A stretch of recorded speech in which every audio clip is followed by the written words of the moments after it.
مجھے اس شخص پر تعجب ہوتا ہے جو اللہ تعالیٰ کی رحمت سے نا امید ہو بیٹھا ہو، حالانکہ اس کے پاس استغفار موجود ہے جس کے ذریعے وہ اپنے گناہوں کو معاف کروا سکتا ہے۔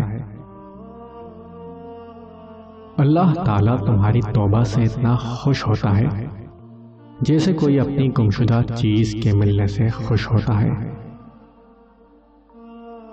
گناہوں سے توبہ کرنے والا ایسا ہے جیسے اس نے گناہ کیا ہی نہیں۔ توبہ کا خیال خوش بختی کی علامت ہے، کیونکہ جو اپنے گناہ کو گناہ نہ سمجھے وہ بدقسمت ہے۔ توبہ کرنے میں تاخیر سے بچو، کیونکہ موت اچانک آتی ہے۔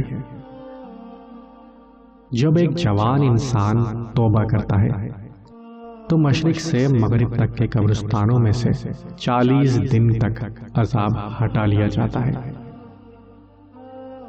توبہ اتنی آسان چیز ہے اور یہ اللہ نے ہمیں عطا کر رکھی ہے، اور اللہ کے پاس واپس جانے کے لیے اور اس کے وجود سے وابستہ ہونے کے لیے ایک ہی ذریعہ ہے، اور وہ توبہ ہے۔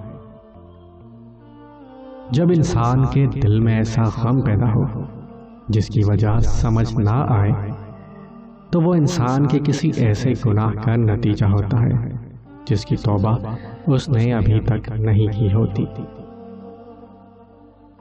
اگر توبہ کے بعد پھر گناہ سرزد ہو جائے تو پھر توبہ کر لینی چاہیے۔ مطلب یہ کہ اگر موت آئے تو حالت گناہ میں نہ آئے بلکہ حالت توبہ میں آئے۔